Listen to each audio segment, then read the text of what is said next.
Bear with me, folks. I will return back to you, folks. Just enjoy the track by Lagoon. Right back with you.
Bear with me, folks. We're actually going to turn off this track real quick.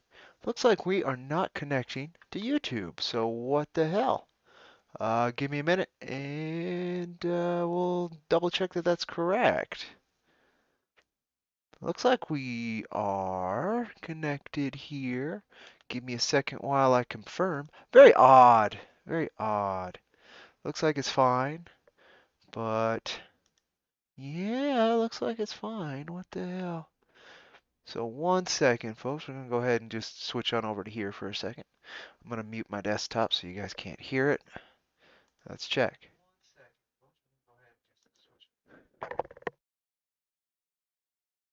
Yeah, we are hooked up. Okay, very odd. Restream.io's website bit is just not being very accurate currently, which is fine.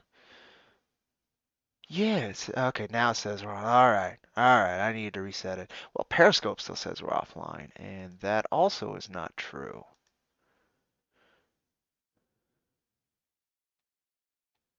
Huh, let me look. Interesting. It's been a little bit since I've streamed, so I'm not surprised. Yeah, looks like we're fine. Huh. Yeah, the website's just being a bit wonky, but we do have one of the better connections I've had streaming for a long time, so I'll take it. I'll take it. Um, yeah, it says we're also not connected to Steam. Very odd. The website's just not working. All right. Well, I can't take any of its data for truth this stream, so that's fine. I hope you folks are well. I'm Cody with IronVerse Comics, and this has been Technical Difficulties. No, good morning. I'm going to go ahead and switch on over to here real quick and then say howdy. Hope you folks are well. Uh, as well, what's today? Tuesday? It's Tuesday morning. Uh, we're doing What You're Reading and then some campaign updates. So I'm hopeful you'll enjoy it, but we'll see. Also having some coffee out of this lovely Cactus Coyote mug. Available on IronVerseComics.com. Meh. You gotta do that, right? Let's see here. I guess we can hop right into the books. It seems like we're working. It's just the data isn't working and whatever. I don't need the machine as long as the results are there, I guess. Uh, yeah. Howdy, it's just Doug. I hope that kind of already answered your question without me even noticing you were there. Thank you for showing and watching. I really do appreciate it. Very much so. We're talking about what you're reading. We got a pretty good one today on what you're reading. As always, feel free to mention what you're reading in the comments. And if I've read it, we got something to talk about. If not, you got something to talk about. I'd love to hear from you. Um, this is our stack today. Uh, and I'm not 100%. I guess we'll start with the Eastern comics, and then we'll go to the Western comics. So, anybody who saw last week's What You're Reading, I'm gonna try and keep this a weekly thing, weekly segment on IronVerse Comics. I'm gonna try and keep it on Tuesday. But last week, two of these things in What You're Reading appeared last week, but were unfinished, so I didn't have too much to talk about. Just kind of initial vibes and like some issues I had, honestly. And the second one, that's a Western comic. Yeah, we're gonna have a lot to talk about. This a little bit less, because it did redeem itself. I was really confused with it, and it sucks that some of the pages actually ended up busting in this. So I got to be careful with it any time I read it next. Because yeah, they're even sticking out there. They're gonna have to be re-glued in there. Oh, it always breaks my heart. Let me see. Can I get them in there a little deeper, maybe? No. Oh well. I've been tearing through Battle Angel Alita Last Order. This Omnibus 3. Less of a glare, please. Something like that. Let's get closer. Yeah, that'll help with the glare. It helps with the glare a little, but yeah, if you folks can't see it very well, apologies because of that glare. And the cover. The cover's kind of I mean, it's sepia, so that's not great for glare either. Just a sexy lady on the cover, right? Chest bared, all that, blood running down her face and mouth, because she's a vampire. That was my big like, what the fuck with Battle Angel Alita Last Order. So when I hit this omnibus and it focused extremely heavily on vampires. And I was like, what the fuck is the point of vampires in your transhumanist, cybernetic martial arts story? Well, last week when I was talking about it, I did not see the justification just yet. By the end of this omnibus, I saw the justification. Um, he wanted to explore biological transhumanism, vampires, something rising into immortality, not through cybernetics, but through biology. In this case, they called themselves the Cognate. Um, just a human mutation. They're kind of similar to our standard vampires. Yeah, there's too many pages for me to probably find it, but they did a whole bit of comparing, fantasy vampires to his vampires in here. It's actually got a chart and such. Manga likes to do that kind of stuff, um, and Kishiro here likes to do that quite a lot, to do with his cybernetics and stuff, just to explain them if folks really want to dive in. Does that with planets as well, and certain organizations. He'll do that, and you'll get like a two-page spread that really explains like how stuff went.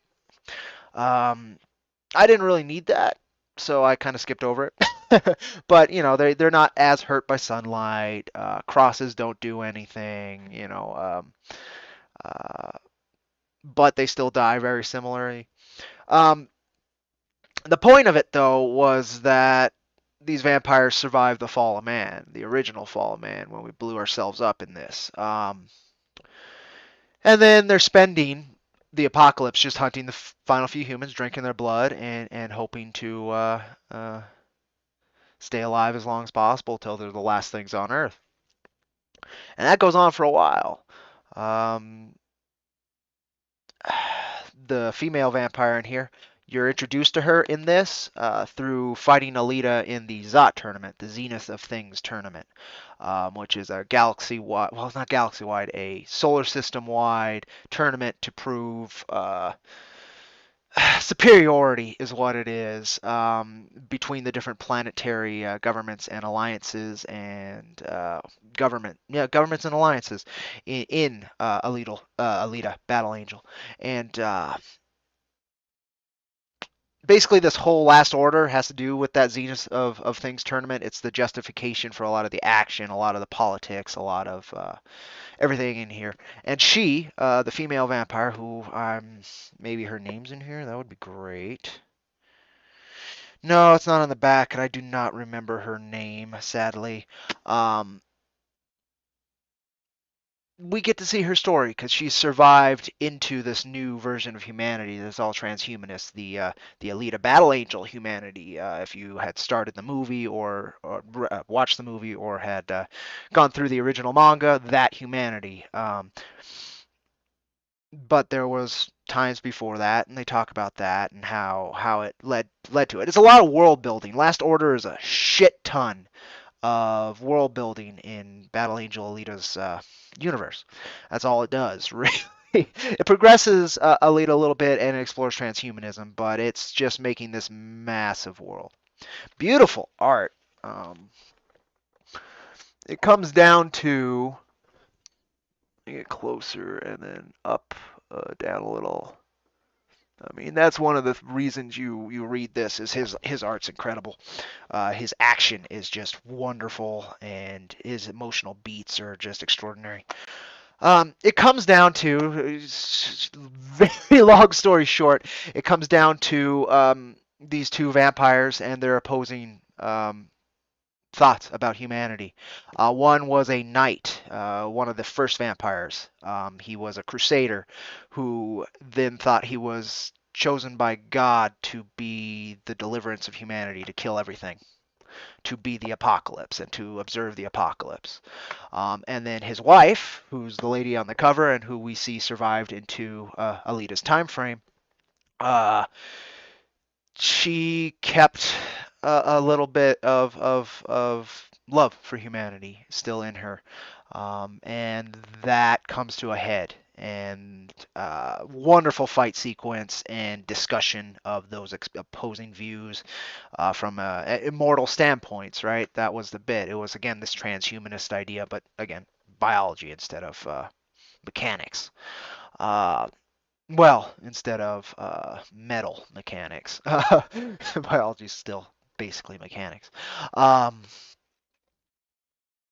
that's what this one was about. By the end of it, it justified the vampires to me. There's a lot of cool things in here too. I just have to shortly mention that each of these omnibuses, at the end of them, they include a translated manga, usually a one shot from Kishiro when he was starting out that hadn't been put over. And it's fun to see his other stuff and the gestation of some of his ideas. This one's about some junkyard folks in space who are escaping to be space pirates. It's very simple. His art style was closer to Toriyama at this point. But overall, number three was good.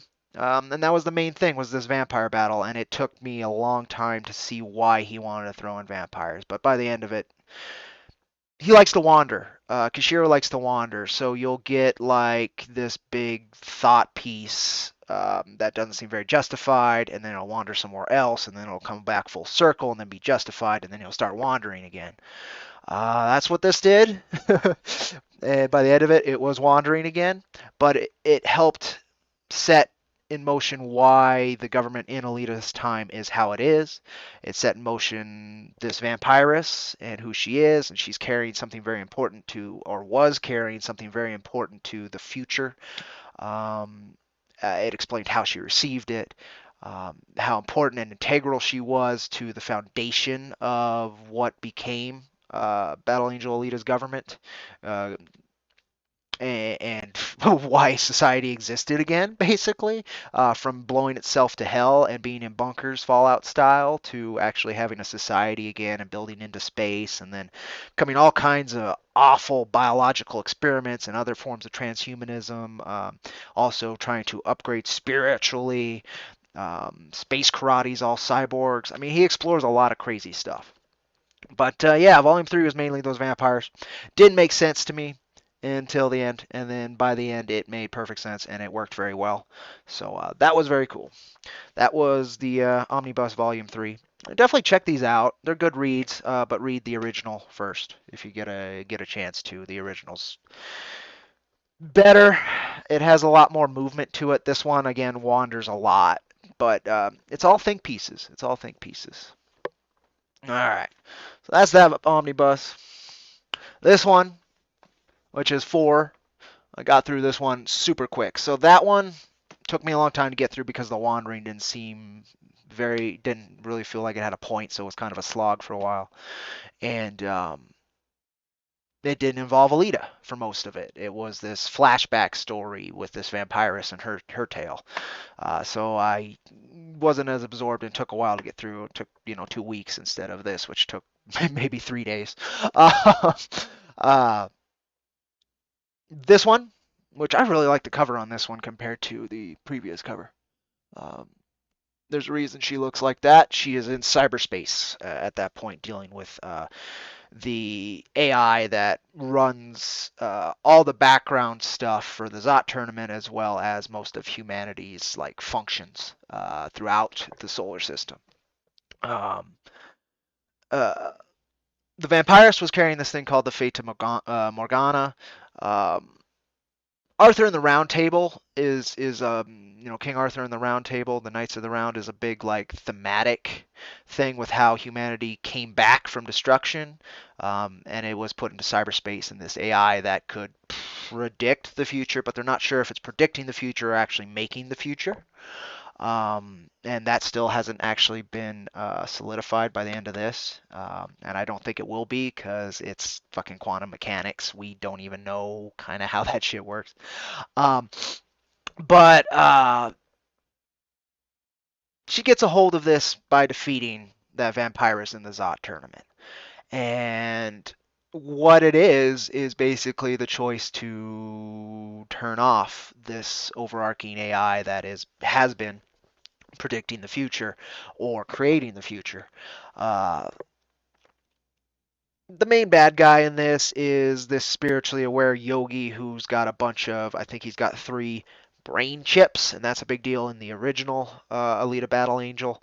And again, so the biggest overarching theme of Alita Battle Angel from the beginning to as far as I've read so far is how many parts can you replace and still be you? Um, that's basically the overarching thesis of the entire thing. Dealing with transhumanism, how far can you take it and you still have your soul within you? It's a trip and a half, and that's actually came to a head in this one with Alita, and what she was willing to give up to maintain what could be perceived as her soul. Um, hell of a thing, hell of a thing. I don't want to spoil too much, but that's what this whole thing is exploring from beginning to end is that old kind of thing, is how many parts in a ship can you replace and still consider it the same ship. uh, there's more to it. There's some fun bits here and there. The artwork of course adds so many layers, but that's the thesis of Battle Angel Alita, is how many parts can you replace and still be what you were. To most of these, they end up with just the brain, right? And that's it. As long as you have your brain, you still have your original thought patterns. But then the end of the original run, there's this big deal about, even that's been replaced. And sometimes that's the only thing that's replaced is the brain. And are they still them? Are they now controlled by this AI that we were talking about? um, what's going on there, and what makes a person, and that's Alita's main journey. Is she has amnesia in the first one from being a warrior hundreds of years before she's found in the junkyard, and finally in Last Order she's gaining those memories back and trying to integrate her previous life into her new life, Yoko's life into Alita's life. And what's that mean? Is she still this person? Is she this person? um, is she both? And then what about her body? What does that make her being her? It's again, how many parts can you lose from your identity to your physical parts to your neurology, all of it? How many parts can be replaced and you still be you? Um, and by the end of this, we're still exploring that. We've moved into a more existential exploration. She's rebuilt herself from like the fourth time, almost from sheer will. There's a couple what's the word? Uh, Revelations that really kind of change who she is and how she thinks of herself. And I'm excited to see how he closes this. I've got the fifth omnibus coming in, which should almost finish it, and then there was 4 volumes that were never put into an omnibus that I've also got coming in. So I'll be reading those as they come in as well. And I want to finish Last Order. I want to see what his final thought is on it before he moves back into the past with Mars Chronicle, which is what's being done currently.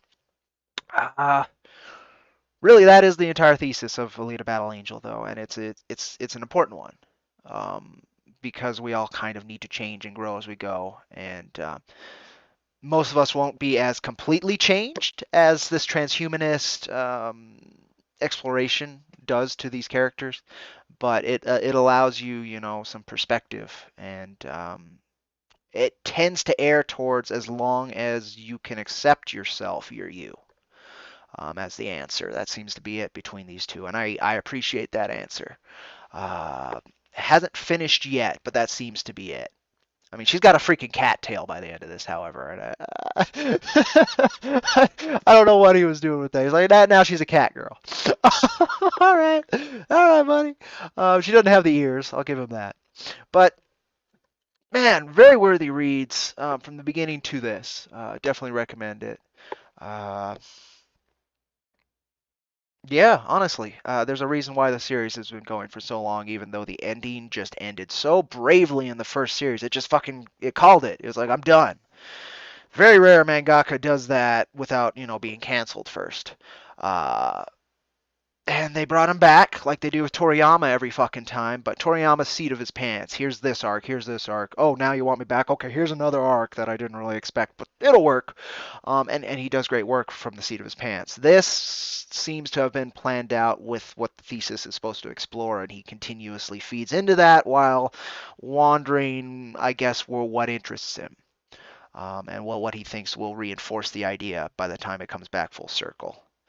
Um, Man, just some wonderful art. The artistry is great. Yeah, and here she is, the cat girl versus the main villain there. Up a little less tweaked there. Oh, nope, not that finger, this finger. There we go. Um, yeah, check these out. If you're interested in the exploration of identity and how far you can change and still be you, um, yeah, it's basically the best piece of fiction on that topic I've ever been through.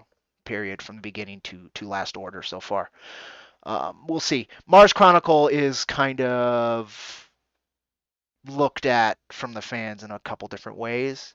It seems like it starts off really strong, and then by where he is now, people are less interested because there was a certain revelation that occurred. I don't know it. I didn't want to spoil it, but apparently it ruins some things. Now I'm curious if he's going to bring that full circle or not. There's 7 volumes of that out so far. The 8th comes out next February, so I'm hoping to catch up by then. So we'll see. But I'm gonna keep with this tale. I like what he's doing. Like Berserk, there's a certain idea that is consistently being explored, and I appreciate how it's being handled. And I would recommend anybody who has a hard time gaining footing in this place, Berserk, in this place, this world, this existence. Berserk is really good at that because it is bold-faced honest with evil to you and trying to integrate and move through it. This is bold-faced with the uncertainty of existence and even physicality, identity, and it's really good at exploring that with you and making it fun and engaging and just some really cool stuff. There's this other character in Last Order called Sex, which is German for six, Sechs, Sex, and it's there's a lot of copies of Alita. That's another thing, and becomes a male copy of Alita. So you get to explore the masculine part of her identity through this copy. At the same time, you're seeing this feminine and strong exploration of her identity. It's you gotta read it to really get the idea and how it's integrated, but there's so many really cool spinning plates that are actually being kept balanced and useful in the entire performance. Um, it's been helpful to me. It's wonderful to go through and see somebody else's exploration of that, just like Berserk was very helpful. I'm hoping Kishiro does finish with Mars Chronicle and move on, so that it doesn't end up in a Berserk situation where we don't get to see really where they were finishing. Um, but we'll see by the end of this Last Order. Maybe apparently there is kind of a definitive end to the future of Alita in Last Order, so I'm kind of excited to see where that lands. And almost there. And I totally recommend these. Um, just snag them as you can get them. That's how I kind of do manga, or find them where else you can find them. Digitally, they're usually pretty cheap um, for a good amount of content, right? So worth your time. Worth your time. All right, I hope I'm still coming in loud and clear with all my rambling. Looks like that was about a half hour of it. All right, perfecto.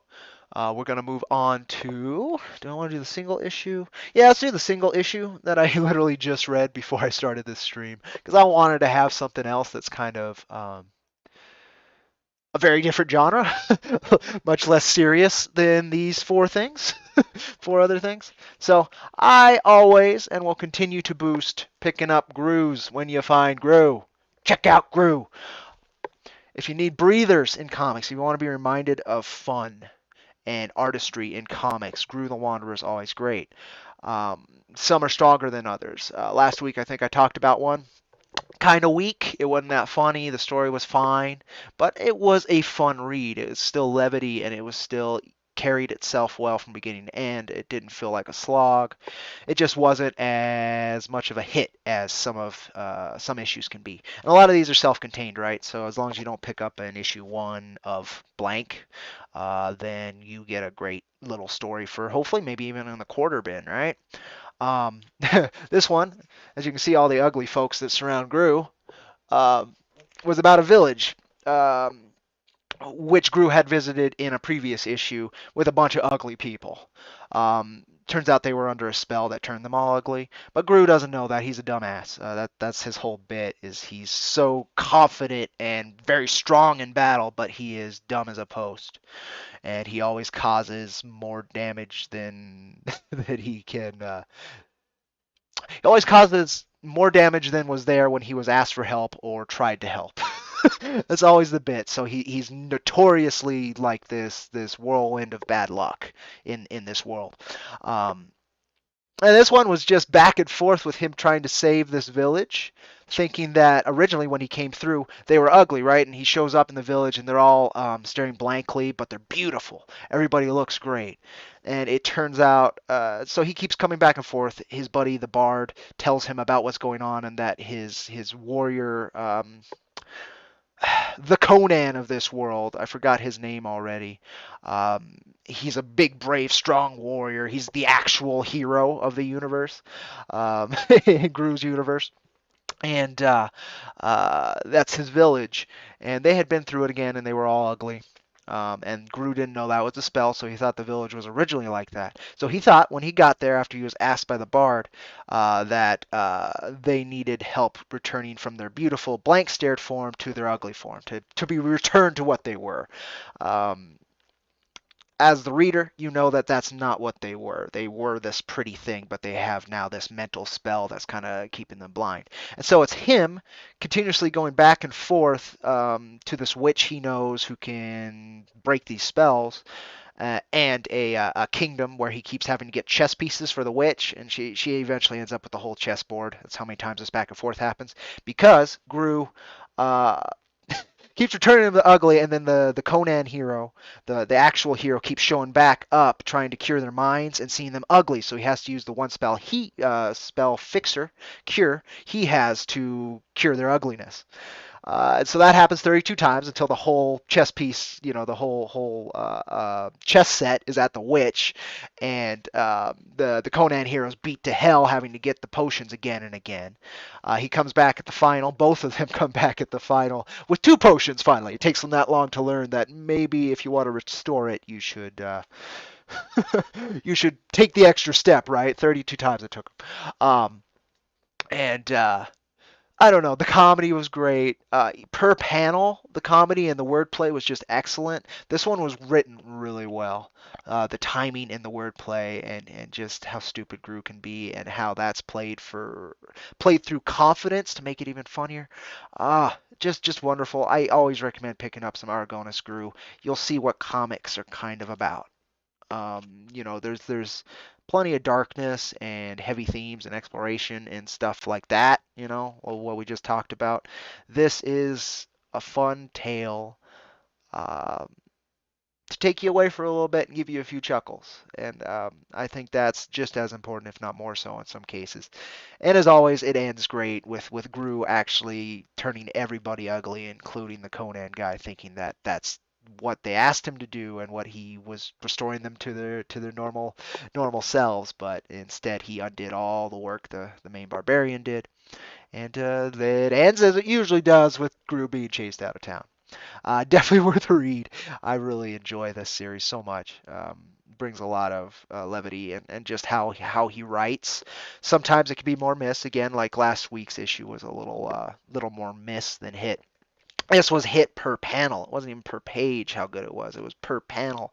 There was just so much comedy and timing, and just expertise in sequential art. Very much worth checking out. All right. This one's tough to pick between these two now. Um, I'm probably going to do a quickie on this one on top, because I want to actually have my thoughts more organized and put into a piece. Again, more organized, but we'll go for it anyway. So I spoke a little bit about this last week. Marnius Calgar, Disney's Warhammer 40K. I was, I think, 2 issues out of the 5 issues in when I spoke about this last week. I've read it all now. Oh boy. So Warhammer 40K is always hit or miss. You can look at the games. You can look at the armies from back in the day and to now. You can look at again, games, I mean video games. You can look at the comics that were from the Black Library back in the day, and to now. And the quality is never that mega high in the writing. Sometimes the novelizations are really good. A lot of people really latch onto them. I really enjoyed Saga of the Space Wolves, Ragnar Blackmane's tale, the 3 books. What wonderful writing. One of the few books that actually I could carry through and really enjoy. This this this is not top tier. By 40K storytelling standards, it's not bottom tier. I've read some really bad 40K stuff, but oh man, it's below mediocre. And so there's a lot there. I really expected much worse from Disney, but Disney and Marvel. But as I finished it, um, how do I say this? They injected so much bad comedy into it. It feels like if 40K was a fucking Marvel movie. There's all these bad jokes, all these just things that are played for levity with poor timing, and makes the whole thing not feel serious at all while it's dealing with some really heavy blood and gore and shit. It they should do orc books. If they did orcs, this comedy would work great, and I would love the books. But they didn't. They did fucking Ultramarines. They did grim, dark, gothic Supermen, not goofball mushroom people. If they did goofball mushroom people, if they did orcs, the comedy is perfect for orcs. Um, but for Ultramarines in particular, the Emperor's chosen basically, it's just it undermines itself again and again and again. And there was one kind of cool twist that was kind of stupid at the same time, but it worked. I don't really want to ruin it because you won't see it coming. I didn't. Um, but And then there's a lot of this too, which bothered me.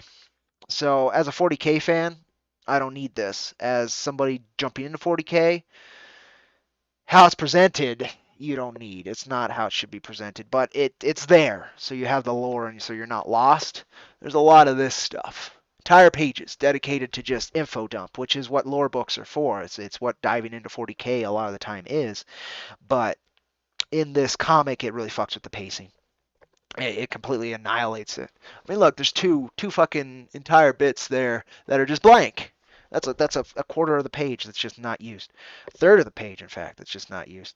And the point is because we don't know anything about it. That's part of the tale there. And it's supposed to be, a decent way to communicate that. It doesn't communicate it at all, and that's the problem. It should say redacted or unknown time frame or something, But um, yeah, God, planets. They do it for planets too. There's another one about Space Marine initiation. So it fills a lot of space with stuff that isn't comics. But it's fine. It works fine. It's fine. Um, it's the comedy that undermines the entire bit of this. It's the Disney humor. Um,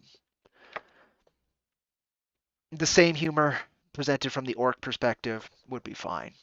But literally from any perspective other than the orc perspective, um,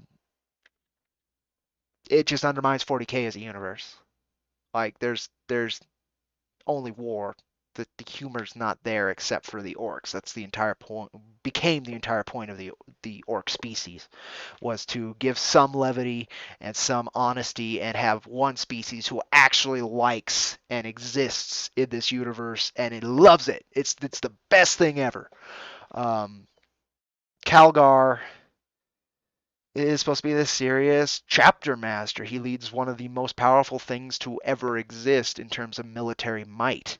Um, and he's making quips with this robot man, and most of the characterization between in this entire book is between a tech priest and him, and both of them have this terrible sense of humor for what they are. Um, I don't know. There's some character growth, and again, there's a good twist. It's better than what it could have been, but it's not as good as what it could have been. There's no epic scale to it. The story's eh. The art's good. The art's good, and they didn't even for not being a Max comic. The lighting's just not gonna help on this, is it? How about if I get closer? Something there. You get an impression. Um, they kept the gore. They kept the gore. There's no like eyeball spraying. There's no actual intestines, but they kept the blood and the popping. Just blood sprays everywhere and corpses everywhere. There's some clunky line work, but the colors do really well. There's a particular panel that's from like a 3/4 up isometric perspective that the bodies on the ground kind of look like they're floating because the perspective ain't right. That was the most notable art problem. But the line art's fine. Again, the colors are really good. Uh, the print quality is kind of see how easy it is to roll this up. It felt cheap. Honestly, it felt really cheap. One of the cheapest trade paperbacks I've actually ever snagged. But man, I got it below what it's asking for here on the back, which is good. um, but if they do an orc book, I'll check it out. But any more Space Marine books, no. I don't think they know what they're doing with this franchise. Like, if they put out a Dark Eldar book, are they just going to be laughing the whole time instead of raping, pillaging, skinning, enslaving? Um, Chaos had no teeth to it. It didn't feel like it had any weight, any darkness and evil to it. It didn't really put any of that forward. It just felt like another military faction, not evil incarnate. Uh, it didn't succeed is my bit. It didn't fail as hard as it could have, but it didn't succeed. I'm hoping Ultramarine fans maybe see more in this and enjoy this more than I do, but even says at the top, the creative team has done well to capture the vast world at our fingertips in all its dark and twisted sci-fi violence. It's not dark or very twisted, but there is science fiction violence. They don't really capture the vast world either, as I'm saying. And the fact that it says it done well. They didn't do excellent. They didn't do great. They didn't do extraordinarily. They didn't. It's so. I mean, again, could have been much worse, but this is not great. Um, I don't recommend it unless you are a super Ultramarine fan or you're as morbidly curious as I was in how Marvel and Disney are going to handle quite possibly the darkest franchise in human history. Um, and better than expected, but it's such a low bar that was expected that it's still not good. But yeah, check it out, I guess, if you have any interest. I'm probably not ever going to read this again. It was not very good. I recommend any of the Black Library comics over this, any of them that I've read. They're harder to get a hold of. Some of them fetch quite a price. But Lone Wolves was recently reprinted, and I talked about that last week. Pick that up. You'll enjoy that a lot more. Um, and it's not amazing, but it's decent. This is below decent, below mediocre. But it's not complete shit. So, eh, eh. I'll do a quickie on that, really tearing it apart, but that was the general idea. Now this one. Oh boy, this one. Oh, I'm gonna drink some more coffee. In fact, I might see if I can redo this promo here to see if I can get a little more attention on this stream. In fact, let me go ahead and I'll just boom over here. And by the way, just Doug, thank you so much as always for sharing a link to the stream on Twitch. We are always trying to grow on Twitch, and that's a tough one to grow on. It's a tough one to grow on. Did it? Did it? No, I don't think it did. Let me try it again. Boom. There, and then I want to, yeah, now it did. And then I'm going to copy that and throw that out on Minds as well for the hell of it. Before I talk about this, because then after I'm done talking about these works, we're going to talk about the campaign, and that one's going to be an interesting talk. I'm hoping this is interesting too, but yeah. Yeah, Calgar, that's not as disappointing as I expected, not as good as it could have been, even close. This, however, so a lot of people know this. It actually was one of the most popular graphic novels to come out in the indie scene, particularly with ladies, which was kind of an interesting thought. Oh boy, this book. I recommend checking it out if you have some grief in your heart. And I kind of expect every human has some grief in their heart. It's one of the founding pillars of a human identity. People know this. The Crow by James O'Barr. This is the special edition, so I guess there's pages and things that were added that couldn't be because he didn't understand how printing works. So some pages had to be cut out for space, and you know how many he would do, like, you know, you need 32 pages and he would do 33, that kind of thing. So this has that 33rd page. It has those extras.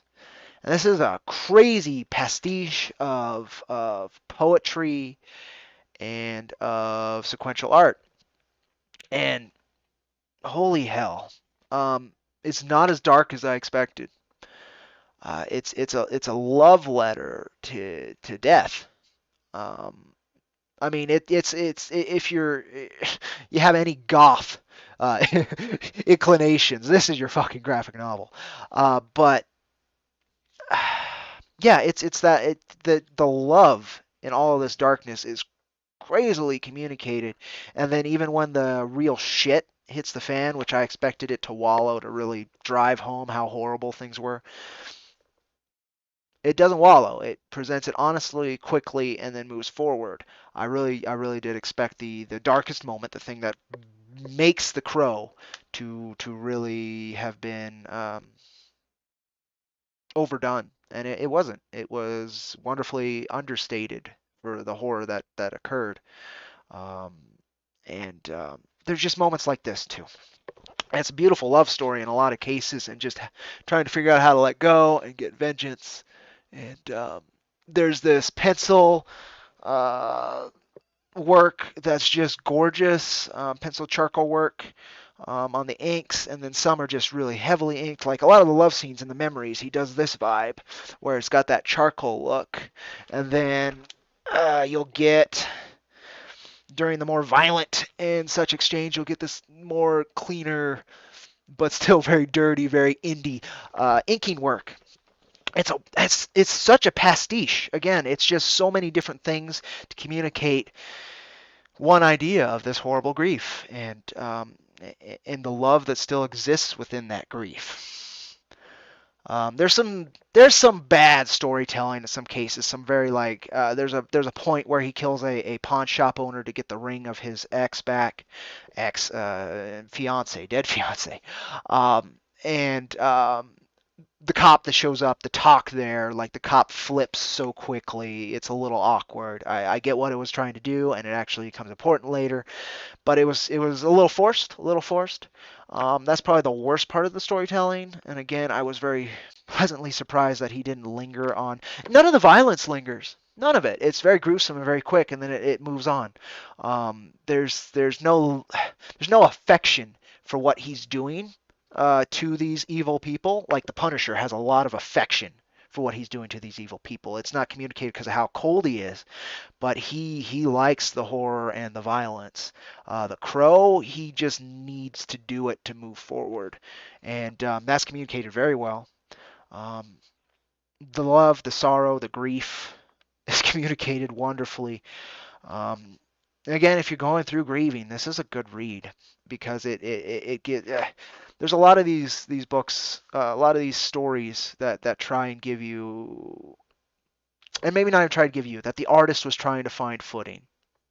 The Crow, he found a type of footing in loss and sorrow, and just kind of pivoted and pushed through it through this art. And there's some gruesome stuff, but it doesn't linger on it, and I appreciate that because that's not. It's basically a Punisher story, right? A supernatural Punisher story, but it's got so much more love in it, and even Frank sometimes has some love in it, like some patriarchal father love. And even then, he has some connections in Punisher Max. He has some connections with people. I mean, he even has a child with somebody in Punisher Max, which he didn't think he did, but he did. Um, it's I don't know. I really recommend The Crow. I'm gonna this, out of these the books we've talked about so far, this is the one I'm probably gonna read again the most. There's some very strong imagery in it as well, some tough imagery, some things again that he had cut in the originals that I think actually do add to it, like he did when he originally made it. Um, the line art's very indie. It can be very loose, like these first couple pages dealing with this crackhead stealing a VCR and he's gonna go sell it and whatever. And the Crow needs to talk to that guy to get some more information to find more people up the ladder and kill them too. It's got a Punisher story structure, um, but again, it's I haven't seen grief handled with such affection and violence, and the desire to move forward and then away to be done with it, to be done with grief. By the end of this, that's what it is to accept it, and he walks forward into it. And the poetry that's chosen to be reprinted in here, the poetry that he actually wrote in here, it just adds layers and layers. And yeah, it's super goth, but it's not pretentious. It's not doing it for style. It's doing it because it is. If you can understand that, it's doing it because that's what it needs to be. Um, Very powerful read. I read through it all in one night because of that. I just had to see where it was going, and it was amazing. It really was a really good read, and there's a reason why it is spoken of so highly. I had not read it, and I am so glad I picked up a copy and finally got through it, especially in a time of my own personal grieving, where its resonance could be maybe felt a little stronger. Howdy, El Crudo, welcome. Um, Basically, after being finished with this, The Crow, um, I have finished the what you're reading section of this. If you folks have been reading anything interesting, always feel free to put it in the comments. I appreciate that. Um, but yeah, check out The Crow. I'm not going to be the only person to tell you that if you're in comics. I certainly had been told many times and had seen people speak so highly of it. Another thing about The Crow is it's indie from beginning to end. It even boasts that no computers were used in its construction, which I appreciate. I get that. It talks about it as, if you filter it through computers, you lose a little bit of something. I don't agree 100%, but I mean the hand lettering. There's nothing like hand lettering, especially loose indie hand lettering, to really communicate something from the author on another level. Um, yeah, it allows you to add more vibe, more emotion. You can thin letters to make them sound quieter. You can increase letters to make them sound louder. And I think you could do that digitally, right? But there's something about the artist's hand having done that I think is felt, that you don't get otherwise. And it adds to the loose art style of the Crow. The Crow's a lot of the faces look the same. Um, the change between this kind of charcoal graphite pencil work to the inking is probably the strongest part of the art in my opinion. It really helps communicate and move forward things. Um, and there's some of the writing is more on the poetry end, so it could be a little. It could say nothing in a lot, um, but it's communicating flavor, right? It's communicating mood.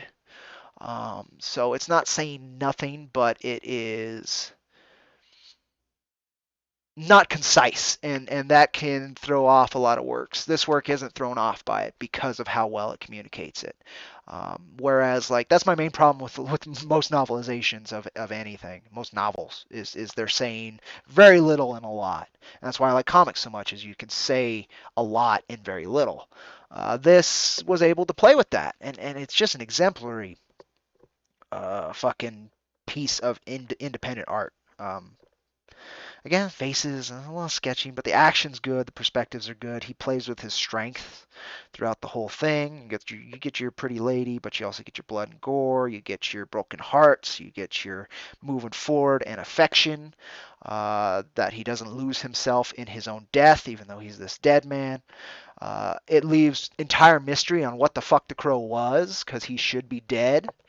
How many bullets he takes. He pumps himself for morphine at one point, so you think maybe that's what's keeping him alive, but man, it's just his will to kill, maybe, or the Crow is this supernatural thing that brought him back to do this and then takes him home. Uh, it's so good. It's so good. I really do recommend it if you haven't checked it out. Check out the Crow. Figure out how to snag it. Very much worth your time. So to go back through it, The Crow, definite recommend always, especially if you're an indie comics person. You need to see this type of expression because you don't get it in mainstream comics. You're not gonna. Uh, Disney's 40K. I don't recommend it. If they do an orc book, and even with this team, I bet that would be pretty good as long as they know how to do orc speak right. They keep it cockney and they keep it hilarious. Otherwise, they turned it into a Marvel movie, so it has like these serious moments that are just completely undermined by comedy, again and again and again, and that made this harder. The art style was fine. There's one or two awkward panels, but the coloring was really good. The action was fine. Evil wasn't as communicated as well as it should have been, and yeah, I don't recommend this. Pick up any of the Black Library books or any of the 40K Black Library works, comics, and you'll be better served if you're a 40K fan. However, if you're a Marnie's Calgar fan and you wanted an origin story, you got one now. Um, Just wish it wasn't Disney-fied. He loses some dignity and some strength because of that humor, and it not that great. But again, I was worried that they take the gore out of 40K and that they would take the grim dark out of it, and they took a bit of grim dark out of it. But you still have heads on pikes. You still have children being treated awfully. You still have the slaves. You still have all not all of the darkness, but like 90% of it. But that 10% really is felt. That 10% less, it's really felt. Don't recommend it. But if they put out an orc book, I would recommend probably checking that out because that's gonna work better with the style that Disney's going for. But I don't think they'll put out an orc book. Gru, always pick up Gru. If you see a Gru and you don't have it, pick it up. You'll enjoy it. It'll be a 10-minute read, and you'll enjoy every second of it. I've never read a bad one, just some are stronger than others. And this was a strong one. This is number 24 from February 87 of the Epic Comics Gru run. But any Gru, Pacific Comics Gru, Image Gru, any of them. Just pick up Gru. It's a master class in how you use the comic medium to take somebody in a fantasy world and let them have fun. That's very, very tough to do, and a lot of creators just aren't able to. And Aragonis is a master at it. Um, yeah, check that out. Check it out. Check out Gru always. I'm gonna probably have a Gru issue every one of these What You Reading because I need it. Omnibus 4 of Alita Battle Angel. Read the previous omnibuses, or this is gonna be pointless. But definitely recommend it as an overall story. After 3, everything in here makes sense and adds gravity on gravity. There's just so many layers of exploration of what it means to rebuild yourself and how far you can take that before you're not yourself anymore, and is that even possible not to be yourself anymore, and what does that mean for a government, for a society, for a person, for a soul, for a group of people. It explores that. How many planks can you replace in the ship before it's no longer that ship? That's Alita Battle Angel as an entire thesis, from the original series to this Last Order to what I'm guessing is Mars Chronicles. Probably going to explore that even more because it goes straight into Yoko, or the original Alita before she died. The first time. She's died about 4 times now. And again, and then there's this rebirth, right? This rebuilding of the identity. That's what this is exploring. It can be very. The art is wonderful. The action is incredible. That's what he's really good at, is action. But the thinking and how he gets to the thoughts is really appreciated um, as well. Definitely check out Battle Angel Alita. Just don't start on Last Order. Start on the original, and then by the end of it, if you're done with it, it has a very conclusive and very cool and brave ending. That's why I wasn't sure Last Order would be any good, is because it picks up where it didn't need to. But he had more to say about the ideas that are explored in the original, and I'm so glad he's been saying them. And definitely worth your time. Volume 3, you got to get through Omnibus 3 a little bit. Maybe the whole vampire angle will throw you off like it did with me, but stick with it, and it is completely justified. And I was very worried. I was like, why the fuck are there vampires in my cyborg martial arts tale? And because it's not a cyborg martial arts tale, or at least not just, it's a exploration of transhumanism, or how far you can take yourself and still be yourself. And vampires is a way to do that on the biological scale, and he wove it in very well. By the end of it, about the first half of this, I was still like, "Why are we doing this?" but by the end of it, he's like, "Oh, okay, that's why. Gotcha." And all of these also include some bonus one shots that he did back in the day, so you can see his earlier work. I think the one in Omnibus One was one of my favorite. Was my favorite out of all of these so far, of the one shots and the extra comics that hadn't been printed in America yet, but printed in English anyway. And yeah, Definitely worth your time. There's not a read here that I wouldn't. Well, yeah, there is. Marnie's Calgar. I wouldn't waste your money. Pick up issue 1 if you find it in the dollar bin and you're really curious, and then if you jive with that, great. I was just glad that they didn't completely remove the gore. It's not max levels where you get intestines and eyeballs and teeth and shit flying, but you get your blood sprays. A bolter will get in somebody and then pop, and then you'll get this big red mist. And in a Marvel comic that's not max, that's kind of cool. I'm glad they're still doing something like that. But Disney 40K isn't as bad as I thought, but it's not good. It's not good at all. All right, so that's the what you're reading section of this. As always, if you're watching this later and you've been reading something cool you want to recommend to me, please do. I'm always on the search for new reads, always. And I try and read quite a bit when I get a chance. I want to grow, and a lot of these things are actually really important for my soul. They do me a lot of good.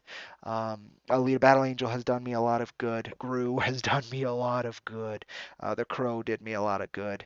Um, Calgar didn't, but it was something I was morbidly curious with, and from how bad I expected, it wasn't as bad, but it's not good, and it's even taken as like outside of the 40K universe, right? And all my knowledge of that, it's not a great comic. The storytelling's very flat. It's very one-dimensional, uh, and the comedy undermines every serious thing it tries to attempt.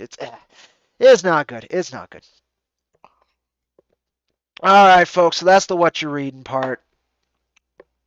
And as I said, you have anything, comments down below, comment now. I love to talk about what you're reading. I'm always interested. A lot of things I find out from interacting with the online comics community and manga community. Um, that means a lot to me. I don't have a whole lifetime to consume every bit of media out there, right? Every comic book. It's just I could spend every moment for the rest of my life reading comics and manga, and I will not even touch the surface of what's out there. And so I really value the connections and the works that find their way to me through other people's impressions and their resonances. And yeah, so get a hold of me with some recommendations as always. Please do. Uh, and we'll be doing this section every week, even as long as I've read something, right? Last week I had started this, so I had something to say on that, and I had started Calgar, so I had something to say on that. I had read Lone Wolves, and I don't remember if there was anything else I had. I think another Gru issue. Um, so it was a little less dense last week, but I'm gonna try and do this every week, so it helps me condense some thoughts and spread my own resonances with you folks, right? That's the important bit. So, stalled long enough. Let's talk about this campaign here. A lot to say here. I'm gonna try and stay as concise as possible. I'm gonna have a lot more to say in the next 2 days, seeing how this goes. But we're going to talk a little bit about this, and maybe we'll do a little bit of gaming or something. But I definitely want to need to talk about this and how it's going, and what I've learned so far, and a little bit. And well, again, I'm going to do a campaign debriefing, however this lands at the end of it, just so I can get my thoughts down and make sure that I have something to reference from all these lessons, because there's a lot that's been learned with this campaign, and very grateful for it. But a few days left, right? A few days left. We're actually almost at 60% again, which is what we reached last year on Volume 3 by the last day. So I don't know if a miracle is going to be pulled off or not. I'm certainly not 100% gunning for it, but I'm curious. Honestly, I'm very curious how far we'll be able to take it. Now let me go ahead. I think I can just remove that. Yeah, remove that so it doesn't come up anymore. All right. I need display capture. So we're going to look at this page first, and then we'll go to the actual campaign page. We're looking at this page because it actually has the pure minute and hour countdown. Kickstarter, I believe tomorrow morning is having a 1 hour shutdown for maintenance. So they gave me an extra 3 hours because the campaign closes within 48 hours of when they're shutting it down to minimize damage or whatever they were saying. So we got an extra 3 hours compared to what I expected, which is kind of neat. Who knows? It can make a massive difference. That can make all the difference. I have no idea. But this is where we're at. Last updated 45 minutes ago. I'm not sure if anybody's back since. It's been slow, so I'm not sure. This is where we're trending towards, at least according to this site, and I'll show you the other site that I was checking out. Um, yeah, so first thing I've learned on Kickstarter, there are a lot more cancellations than I've ever had on Indiegogo, including being late on campaigns. I think between the last two successful campaigns, we've had maybe 4 cancellations per. Um, and that was before funding, right? We've had maybe 2 refunds overall in our yeah, I think just 1 refund each campaign. It was not a very common thing with Indiegogo. Very very blessed by our backers being so patient, and so willing to stick behind us. Um, Kickstarter, we've had I think 8 already, which means we'd have 8 more backers right now if they'd stuck with us. Um, but which yeah, we'd be a little bit further ahead.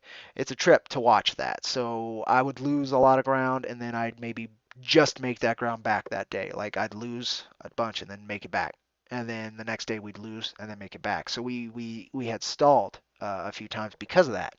Um, Now I don't know the reasons. A lot of people, their financial situations change, and we are not our digital deals killer, but our hardcover deals are it's a bit of a hard swallow, and I think that's part of why we haven't gotten as many backers as we could. Um, I think if I had lowered the price a little bit, which I could have a little bit. Um, we'd have more backers. Now, I don't know if we'd have more funding, but I think we'd have more backers. Uh, and maybe more backers would have been willing to stick with us. Uh, so yeah, I don't know. I don't know. That's just one of the little things I've learned. This campaign is Kickstarter's a little bit more fickle about that. It's like, oh, we got you, and then you don't look like you're funding. I don't need to be on this. Which is odd because even if we didn't fund, you'd still not get charged. But I don't know. I don't know. Again, it could just be somebody's financial situation and they had faith we're going to fund, so they just didn't want to be charged. I don't know. I don't know. We got 3 days, 5 hours, 5 minutes on this, so it's probably a little under that now if I reset it, right? Yeah, 4 minutes. No idea where this is going to land. I'm pushing very hard. I might even start asking for favors, which I don't want to do. There's a few bigger folks who I try to be very respectful to, that I would appreciate some help on the last day just to give it the strongest push I could. But there's something tacky about directly asking like that, especially if they hadn't shown interest themselves, right? Asking them to step out of the line, put. So I'm gonna have to feel that one out. But I think if we're not there, second to last day, so tomorrow or Thursday, then yeah, I might try harder than I want to, just to see what could be done. I don't know. But yeah, so here's the machine here. Um, it's projecting, which I think projections are a little closer to. I think the algorithm that they use for the projections is a little bit tighter than the algorithm they use for the trend. Um, it thinks we'll hit about 5K, and I wouldn't be surprised if we hit about 5K. But we'll see. We'll see. I hope we fund. No question. But I do want to see where this lands. We're just over 4,600, which is outrageous to me.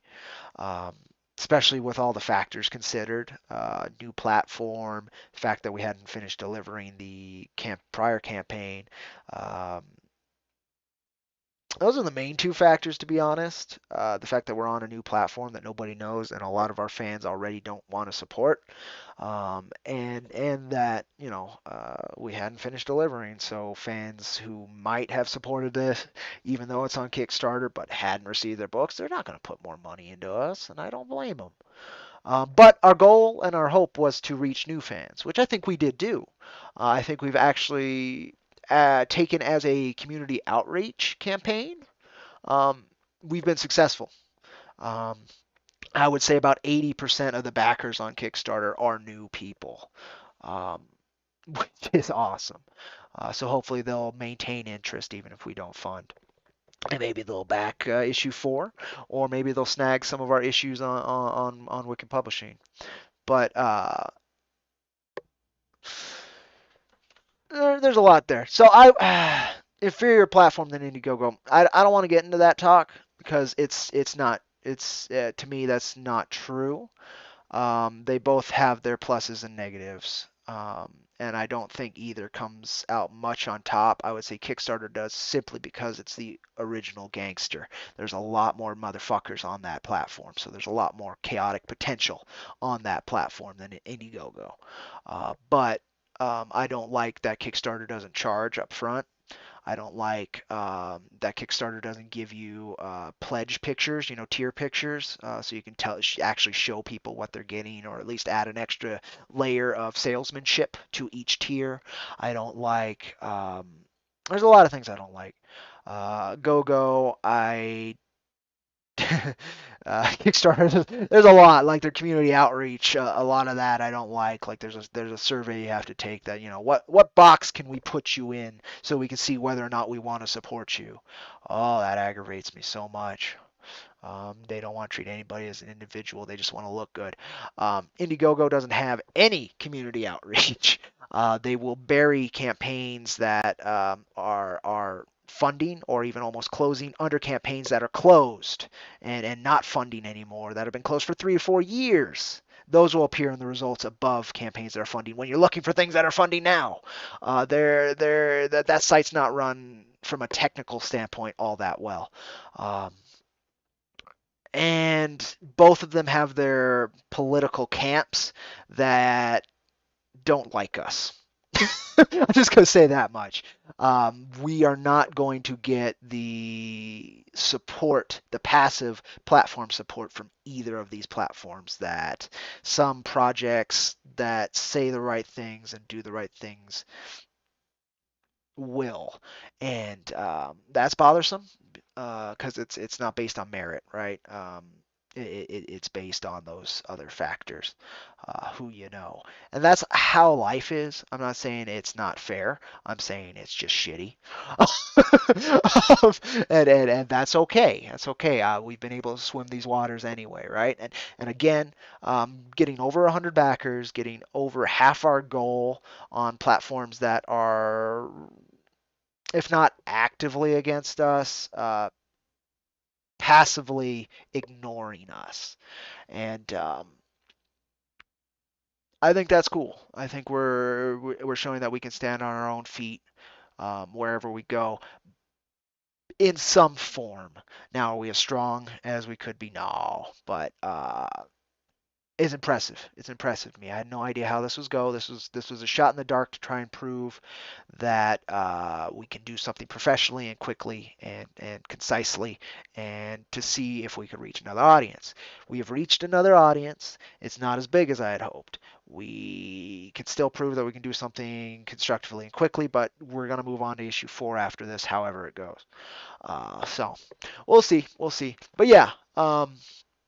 What was this? This was the trend. The first day we were trending towards about 45K. Yeah, that wasn't gonna happen. It looks like by about the 12th is when it's like, yeah, nope, 13th. And then after the 13th, it's like, yeah, you'll probably hit goal. Yeah, no, you're probably not gonna hit goal. And that's the machine algorithm, which I think has a little bit to do with the actual Kickstarter algorithm. I think it focuses in on that. So the passive robot bit of it. So we'll see. We'll see. But that's this site's interpretation now. This site is less kind than this one, Kick Tracker. Let me see if I can reset this. Okay, so this is 14 hours old, so it's about $30 under where we actually are. Two backers less. So take this as a grain of salt. It's a little bit kinder. Thinks we'll make another 240 compared to what what's this one called? Kick Track. Backer Kit thinks we'll make more than Kick Track. No idea how any of it's gonna go. This is kind of our projections. You can see there's a lot of dead spots, which I was not pushing that during then. It's just nobody was biting, and that'll happen. I have not been able to do the hardcore community outreach I have done on previous Indiegogo campaigns. Again, there's some of that networking political bit that took into it. The fact that I was on Kickstarter affected a couple opportunities. Um, that's the part of comics part of business.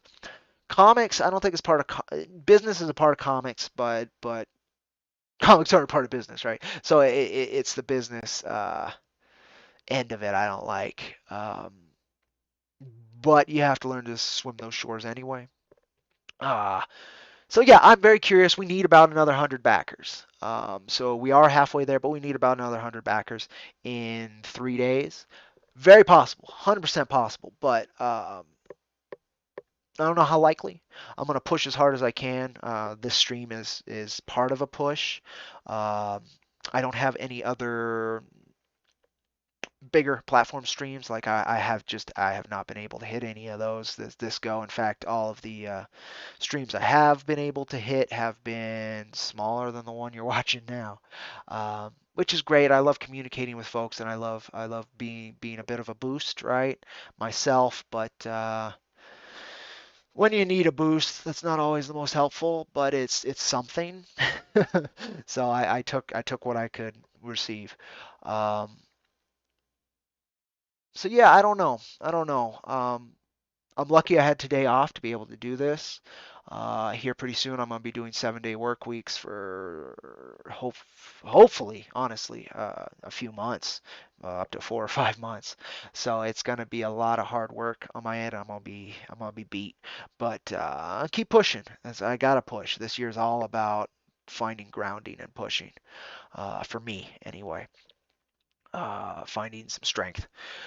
So this was part of that. You have to explore and break out of your limits and try new things to figure out what works and what doesn't work. And this may still work, and it worked for at least half of the purpose I wanted, and not as well on that half that it worked. But we'll see. Again, you never know. If it ends up getting some passive awareness, that would be great. But on the active level, I'm pushing as hard as I can with the tools I have available, and we've done okay comparatively again. So we'll see. We'll see. Um, yeah. You still got time though. The first few days and the last few days are always the most active. Yes. Yes, indeed. One thing I noticed with Kickstarter is, at least for the first couple weeks, it was actually more active than my Indiegogo campaigns were. At least throughout the span. But it's hitting about where our previous campaign hit, um, in terms of backers per day and amount per day and all that. You can still do an Indiegogo campaign to make up the difference. A lot of people run both simultaneously. Nope, hardcover's gone after this. I'm done with that. This was a trial. If it doesn't work, we're moving on to issue 4. Life's too short to try and shove a square peg into a round hole. Um, so if this works, great. Um, we have a few days. It could very well work, and I'd be very happy. But if it doesn't, nope.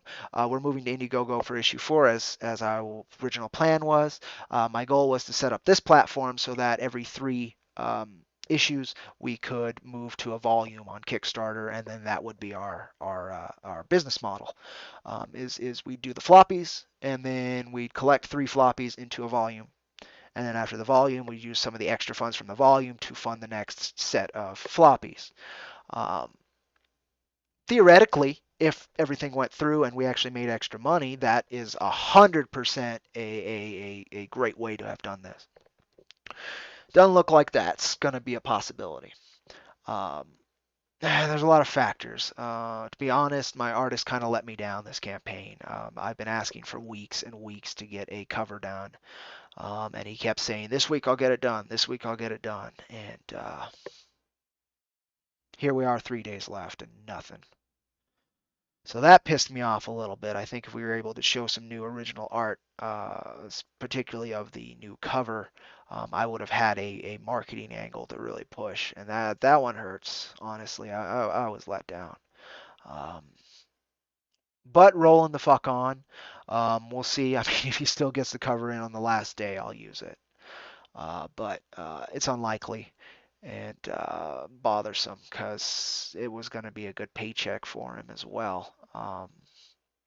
And I don't know if I was just put forward because I could have hired another line artist to do a cover and I would have had it weeks ago. I could have even had it colored and maybe even the logo fucking on it by now. So you try and respect somebody and then it doesn't isn't reciprocated. It hurts. But yeah, that was one part I didn't really want to get into. But I'm hurting from that one. That hurt because we're a partnership on this and. That angle got let go, and it wasn't like I was asking for work without pay. Um, and it's not like he had a bunch of other work going on. So I have no idea what that's about. I hope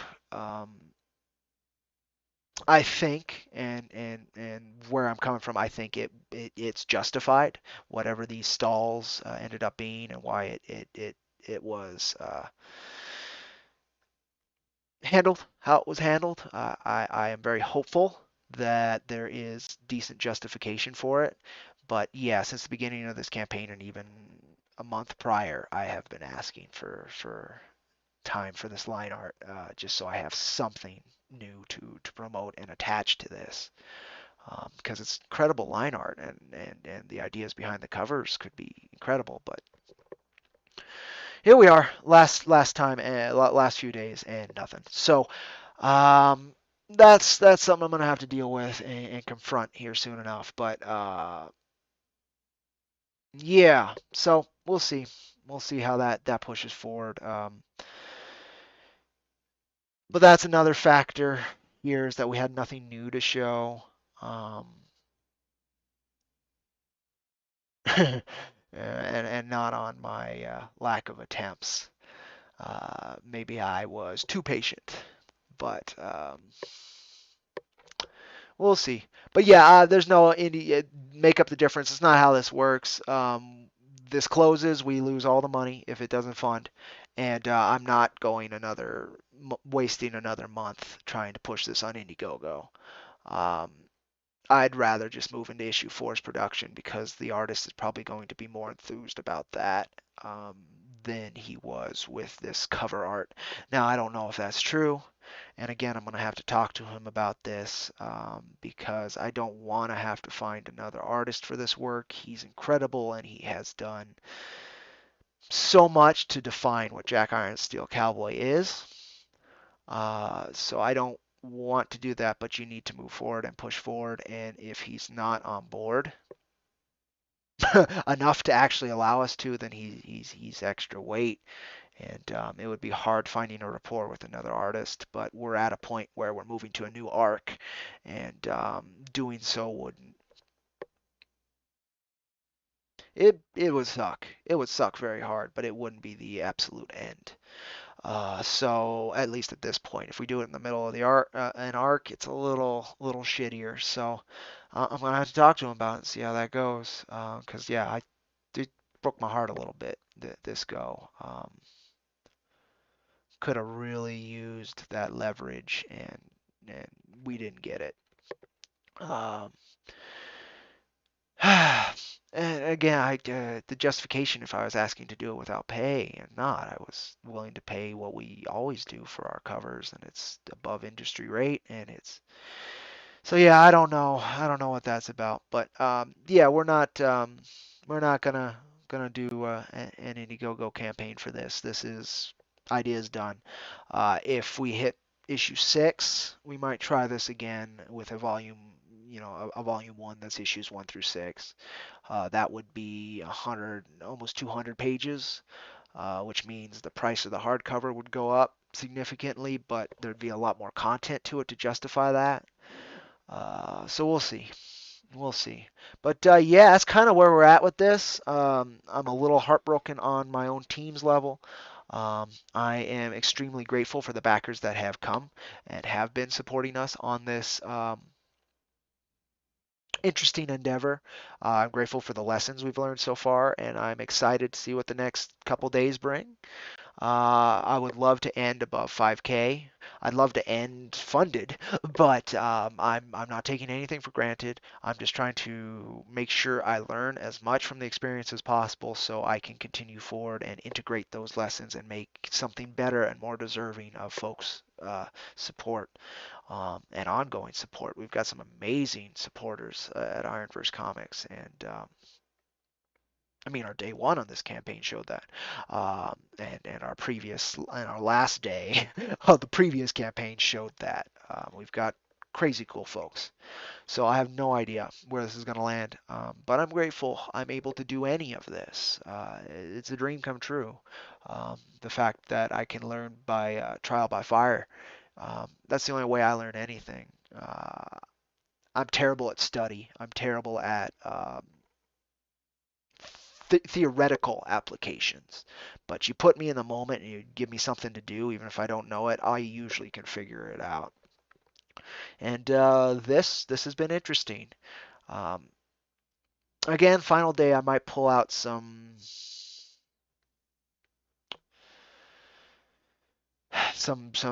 cards that I haven't used yet. That I don't really want to. I'd rather it have been a passive choice from people instead of me asking. But you got to do what you got to do because this means a lot to me, and I want to give it the best fucking go we can so I can move forward with my head held high, however it goes. Oh, I've been looking ahead since I launched this. I had no idea how this was gonna go. This was a trial.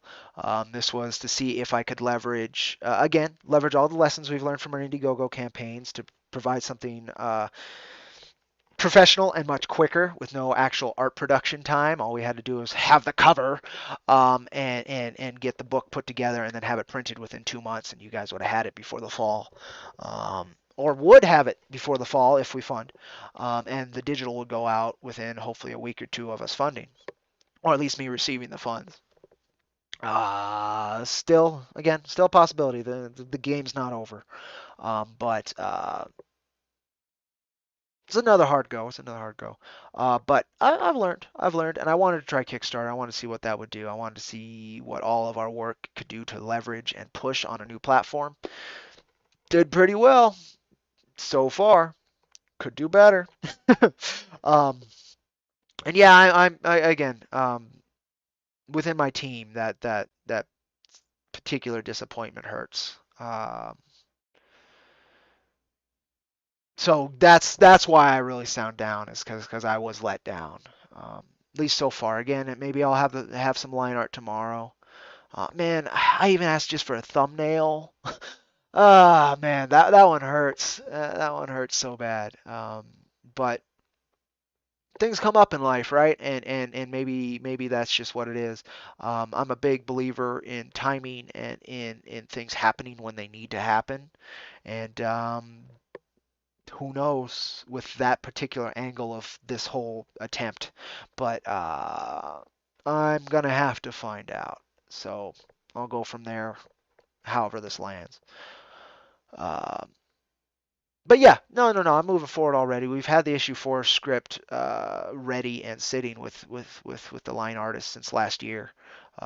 Basically, since we started delivering the digitals of Jack 3 last year, so November. It's been sitting with him, and that was my choice: is to either go straight to issue 4 on Indiegogo or try this to see if we can get our business end and actually get a little bit of funding ahead so I can just start pumping out pages and we can start production during the campaign. So far, that's not going to be a thing, but it could be. Well, again, we'll see. Last day, it could go crazy and just destroy my realism.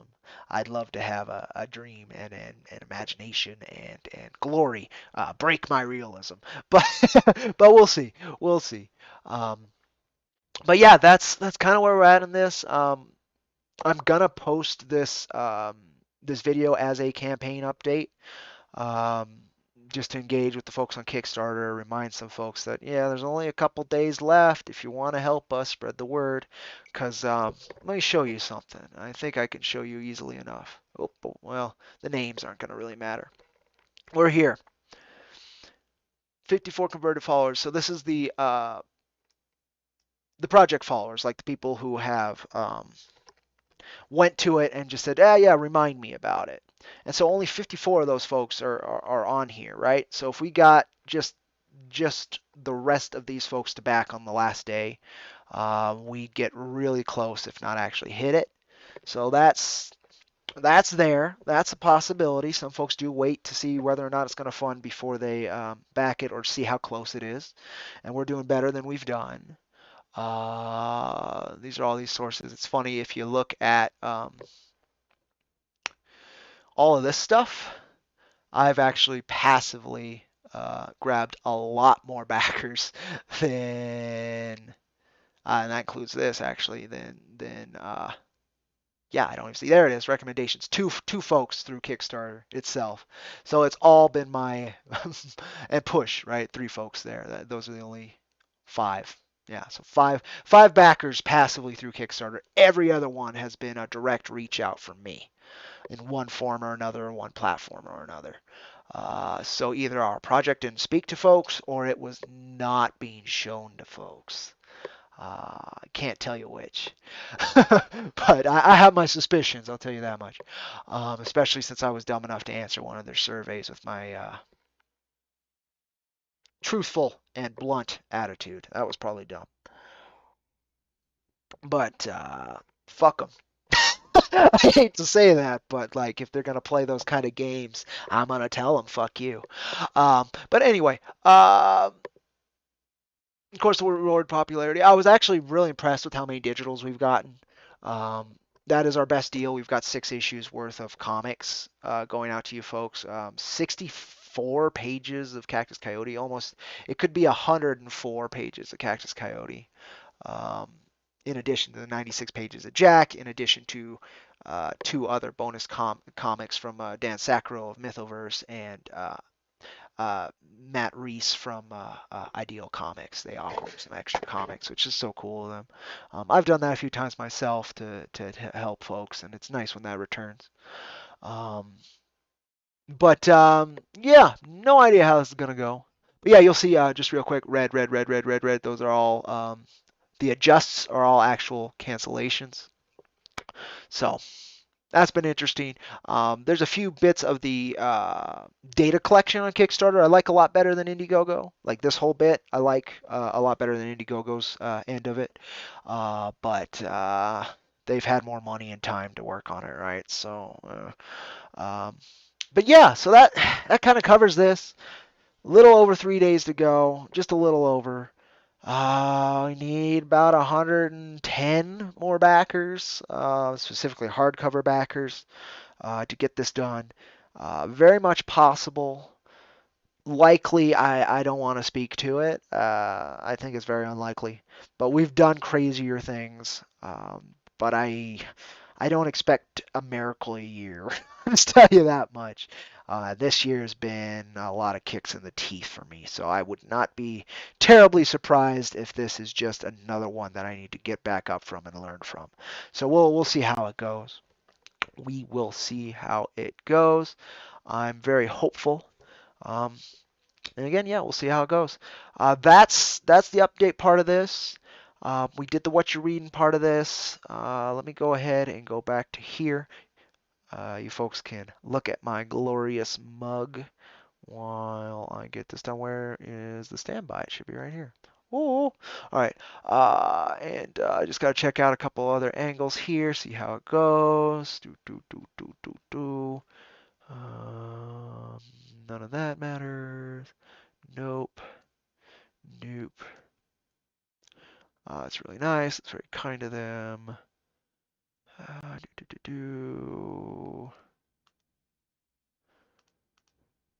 do. Yep. Really appreciate that. Thank you guys. I mean, it's being pushed still pretty damn good, both within and without the circles I run in, which is really nice. Hour and a half into the stream, that's what I was checking. What time is it?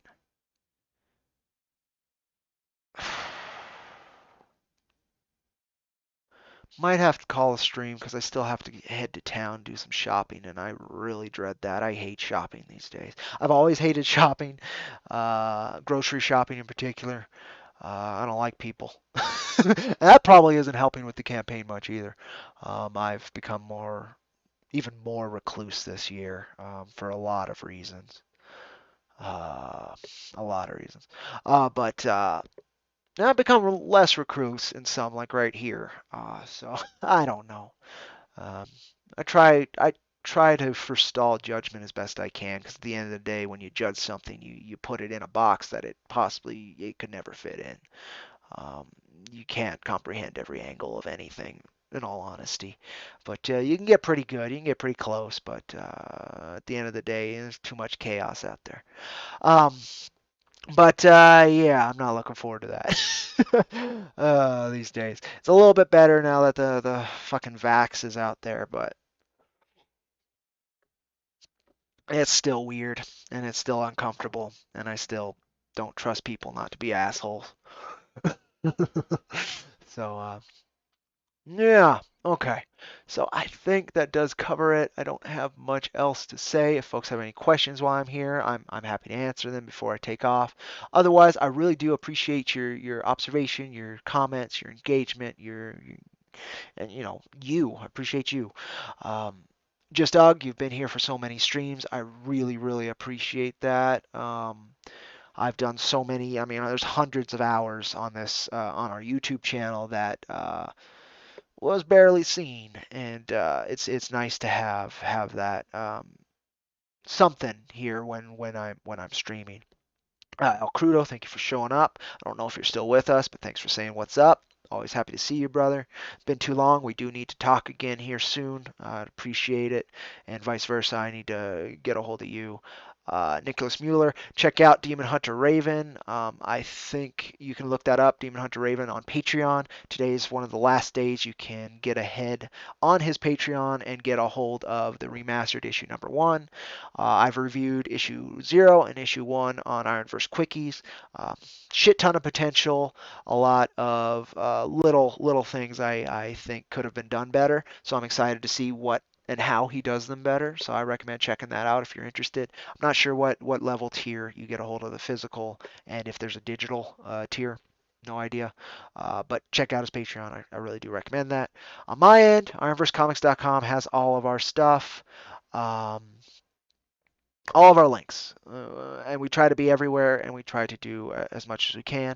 That reminds me, I need to add our Instagram link on there. I'm not on Instagram very much at all, really, because I don't keep those kind of apps on my phone. And it doesn't work on desktop unless you go through BlueStacks or a different type of emulator. I think you can also edit your browser so it'll work. But I just don't care about Instagram enough to do that. Just like Facebook, I barely am on there, but I'm there. Um, Dollar Coins runs our Instagram. He's been doing really good about that comparatively. Um, so I really appreciate that. And you can support our Patreon. Honestly, that would be the thing. These crowdfunding campaigns, they're a huge circus, and you might not get anything from Patreon. If we can get backers there, we could actually become a consistent comic book company. It'd be a subscription rate that would allow us to deliver books to you monthly, bi-monthly at first, and then monthly. Would allow me to retain our artist so that he's not busy elsewhere. It would allow us to start other series. You can support us on Global Comics if you don't like Patreon, and if you support us on Global Comics, we can do a lot of the same things through Global Comics. Um, You can just read our works there as well. Check them out if you haven't yet. Again, I kind of doubt anybody who hasn't been following us has seen this far into the stream, so I'm selling it to people who already support us. But bear with me. It's good practice in case we do reach a level where I'm selling to new viewers. So thank you for that as well. Thank you for your patience.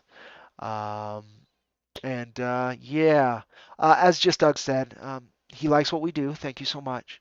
You got to support the things we like. I think so as well. That's why I always try and be a huge supporter of independent works. Um, all of this money and energy and strength and money is, as they say, time is money. Well, money is time. Um, all of that energy and people's time is being filtered up to these mega conglomerates and corporations whose CEOs do very little for very lot.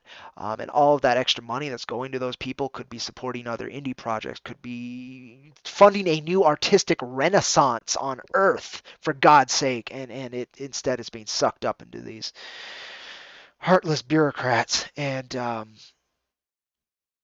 we deserve better. And even the attempt to try and get folks to look away from the mainstream is something worthy of your time and effort, and certainly worthy of mine. It's one of my dreams, and it's why I support indie so goddamn much. And I'm so very proud when I see successful new voices hitting the ground, and I don't care what they're fucking saying. At this point, like we're not at a point where we should be tearing each other apart at this level. We're at a point where if there's more on the battlefield, we are doing better. That's all that fucking matters. But that's not how we run this circus, and it's sad to see. But that's what serves the mainstream so well. But you push forward, you keep walking your path, and you try and set some sort of example, even if it's not heated. Um, you do it for yourself, and you do it to keep your head held high, and to keep yourself fueled and engaged and proud of the work you're doing. And that's what I do. That's why I do this small thing. It's why I push our work so hard. It's why I wrote our work. It's what IronVerse Comics stands for. Is everything's already fucking corrupted and taken over, so somebody's got to do something about it. Heroes are inevitable. It's gonna happen. If it's not us, then it's the folks after us. And it's not them, it's the folks after them. Time will make it happen. I believe in that. So anyway, thank you folks so much for watching. I'm Cody with IronVerse Comics. This has been a What You Reading. Again, everything but Marnius Calgar that I talked about today, I'd recommend. And Marnius Calgar, I recommend if you're as morbidly curious as I was on what Disney's gonna fucking do with Warhammer 40K. Um, and I mean, it's not cuddly, but it feels like a terrible, terrible B version of a Marvel movie set in a grim, dark future. It's not good. But yeah, Battle Angel Alita. Since I read the original, I cannot recommend it enough if you are struggling with finding footing and identity and existence and accepting change in yourself and moving forward and still trying to carry the weight of the past with you as you change and metamorphosize and become a better and more realized you. Gru always, if you need some levity, some humor, some master class in what a comic book can be, in terms of an escape and in terms of bringing a little bit of joy. Because yeah, Battle Angel Alita, it has some comedic moments, and they're just there to kind of bring some levity, and it helps. But it's not a masterclass in comedy or in levity or escapism. Gru is. And The Crow, if you're going through grief and you love comics, if you have a little bit of a gothic edge to yourself, if you understand the deep sadness and beauty in life, The Crow is a wonderful expression of that. It's a beautiful expression of independent comics and of what can be accomplished in the medium without having to be this big professional mainstream production. Um, just beautiful art. And I mean that from the writing to the how it was assembled to the artistry, the actual line art and such. Anywho, I'm Cody with IronVerse Comics, and I'll catch you on that rusty IronVerse Comics trail. I'm hoping later today I'll be back on with a classic relaxing gaming stream. I would like to stream more Biomutant. I've been having the itch to play more of that the last few days, but I haven't had the time. And my kitty cat yesterday, I wanted to stream yesterday, but poor Midnight has a hurt leg, and I kind of wanted to watch over her and make sure that she's not walking and moving too much, and make sure she's got her food and water and all that close by. And I'm just so worried. She's 17 and she's been my best friend since then, basically, and she's doing better today. But still worrisome, so I'm gonna keep at that. So we'll see if I can actually get through town, get everything I need to, and then make sure she's doing okay still and still resting, and go from there. Hopefully, I'll be back on later. If not, I'll catch you folks maybe tomorrow. Um, so yeah, Cody, IronVerse Comics. Support us if you'd like. It means the world. It's how we continue moving forward. But we're gonna do that as best we can, no matter what the situation is. So don't feel the weight if you don't you don't feel the support, right? All right, folks. Catch you later. Thank you so much for your time.